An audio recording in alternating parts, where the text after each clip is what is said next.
పూరా లోకల్. నమస్తే, welcome to పూరా లోకల్. ఆ వ్యక్తి పెళ్లి గురించి ఎన్నో కలలు కన్నాడు. తనకు నచ్చిన అమ్మాయిని పెళ్లి చేసుకోబోతున్నందుకు ఎంతో సంతోషించాడు. పెళ్లి తంతు పూర్తయిన తర్వాత వధువు ముసుగు తీసి చూశాడు. అక్కడ ఉన్న వ్యక్తిని చూసి షాక్తో పాటు షేక్ కూడా అయ్యాడు. మీడియాకు, సోషల్ మీడియాకు యాడా దొరకని సరుకు ఒక్క ఉత్తరప్రదేశ్లోనే దొరుకుతుంది. నేరాల దగ్గర నుంచి వింత వింత ఘటనల వరకు యూపీ కేర్ ఆఫ్ అడ్రస్గా మారింది. తాజాగా ఉత్తరప్రదేశ్లోని మీరట్లో ఓ వింత విచిత్రమైన సంఘటన చోటు చేసుకుంది.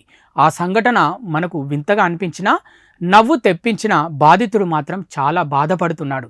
తనకు జరిగిన మోసం ఇంకెవ్వరికీ జరగకూడదని అంటున్నాడు. పోలీసులకు సైతం తనకు జరిగిన దారుణమైన మోసంపై ఫిర్యాదు చేశాడు.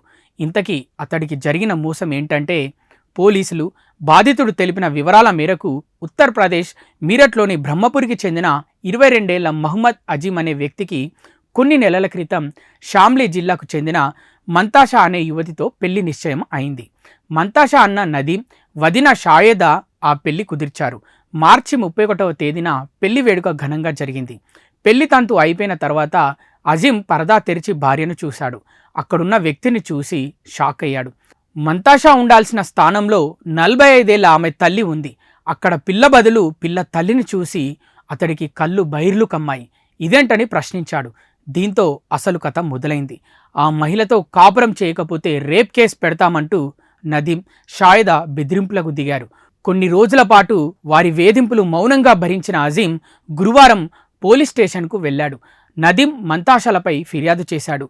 పెళ్లి సందర్భంగా 5 లక్షల రూపాయలు చేతులు మారాయి. పిల్లకు బదులు ఆమె తల్లితో నాకు పెళ్లి చేశారు. ఆ మోసాన్ని నేను ప్రశ్నించాను. వాళ్ళు నాపై బెదిరింపులకు దిగారు అని అన్నాడు.